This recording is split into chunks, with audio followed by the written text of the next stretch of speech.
Matt Nagy's time in Chicago is almost finally over. What's going on, guys? I'm back with the Chicago Bears update videos, which I'll be doing during this offseason, giving you guys, prediction videos, update videos, news videos on everything going on for the Bears this offseason. It's going to be one of the most important offseasons the Bears have had in their entire history, simply because a lot of change is most likely going to happen in this organization. And we finally got, what a lot of people think is the most talented quarterback prospect in Bears history. It is crucial, it is absolutely vital that the Bears finally get this hire right, so we don't waste another really talented young quarterback, probably the most talented young quarterback we have ever had. So as the title of this video suggests, Matt Nagy's days in Chicago are finally coming to an end. According to NBC Sports Chicago and a bunch of other sources, Matt Nagy has already been informed about his release coming up. Boomer Esiason said that on his show. A lot of other people have said that as well, connected within the NFL. And obviously, Matt Nagy denied this in his latest press conference. He said that I haven't heard of any of this. But I guarantee you, man, even if they haven't told Nagy explicitly that he is going to be fired, he deep down knows inside that this will be his last game coaching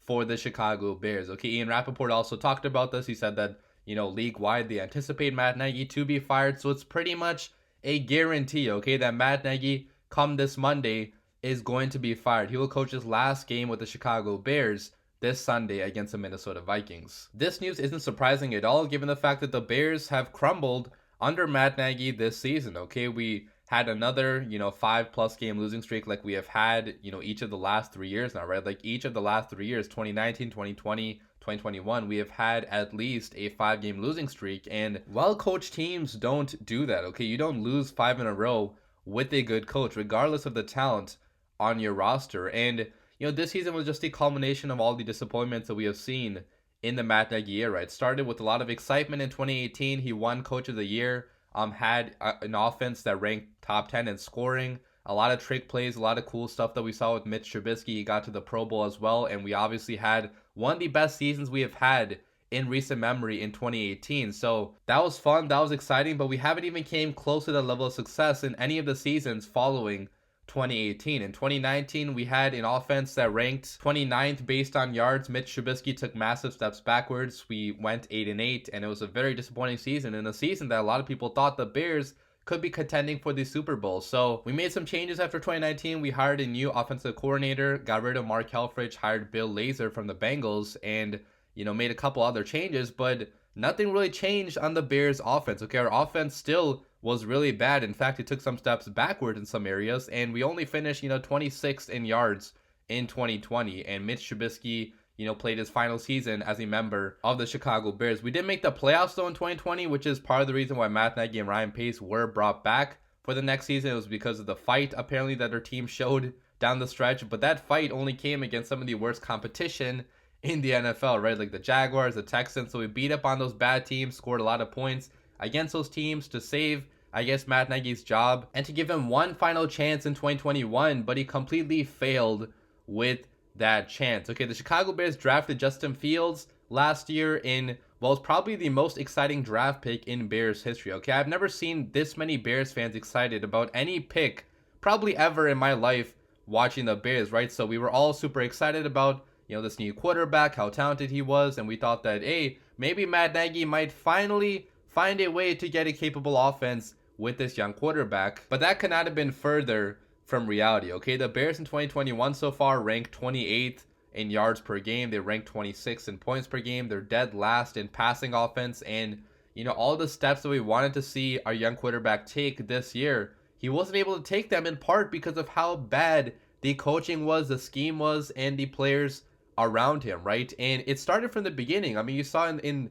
the offseason, Matt Nagy really tried to build his offense around Andy Dalton, okay? He gave all the first team reps to Andy Dalton. He named Andy his starter for this season, and he, according to reports, planned on giving this entire season to Andy, even though it was in the best interest of the franchise, in the best interest of our young quarterback, to probably give him some playing time and, build a system around him so we can compete in 2022 and beyond. I think this is the exact moment that got Matt Nagy fired because it prevented, Justin Fields from having any level of success. Okay, the entire scheme in 2021 was not really built around Justin Fields. Every time Matt Nagy called plays, Fields has some of his worst games. Okay, against the Vikings a couple weeks ago, Matt Nagy was calling plays and our offense looked like a failure. Against the Browns in Fields' first start ever, Matt Nagy was calling plays and we put up one of the worst offensive performances in NFL history. Now it got a little bit better when Bill Lazor started calling plays. We started running the football a lot more.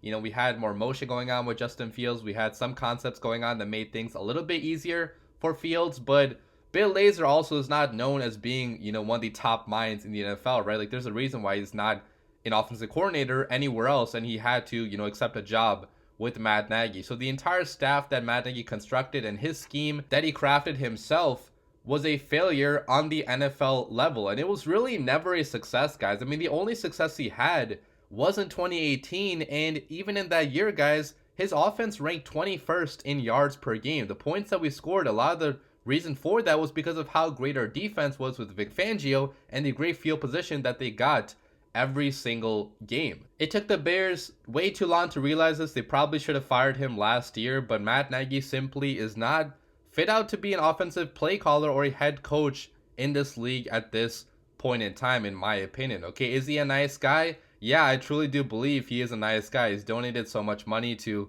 organizations around Chicago. He's always been a stand-up, respectable person, and this is no shot at him personally, right? But as a head coach, as a play caller, he can't be in Chicago any longer. It's failed with multiple different quarterbacks, with multiple different playmakers, and at this point, the problem seems like it might be Matt Nagy. It really is a shame that's come to this and that Matt Nagy didn't make it on the NFL level, you know, so far, because I was really a fan in 2018, guys, and I'm sure a lot of you were as well. Okay, he won Coach of the Year. Everything looked like it was working, and you know, all those trick plays that we ran, all the fun that we had, the boom, the club dub, like that was so much fun. That's one of the most fun times I remember being a Bears fan, right? So I will still be thankful for 2018, even if a lot of the success was due to Vic Fangio. You know, some of the culture changes that he made were really exciting, but it just did not last beyond 2018. And it was time for him to go, man. Now, I hope the Bears do actually fire him. It's not confirmed yet fully, but I'm 99% sure he will be fired. If he's not fired, there's probably going to be riots going on in House Hall, so you can probably expect him to be fired. I don't know about Ryan Pace though. Still, like, I haven't heard many reports regarding Ryan Pace and his, you know, possible future in the organization. Some say that he might stay in some capacity, maybe not as GM, but in a lesser role. So I guess we'll have to wait and see with Ryan Pace. We'll have to wait and see with Ted Phillips as well. Some people say he's, you know, wanting to retire soon. I'm not sure if it's going to be this year, maybe next year, but Ted Phillips hopefully is going to be gone soon as well. He's not succeeded as president of the Bears. It's been way too long for him as well. So we'll see what other moves the Bears make, but as of right now, it's pretty much confirmed that Matt Nagy will be fired come this Monday. Hope you guys enjoyed the video, and as always, bear down.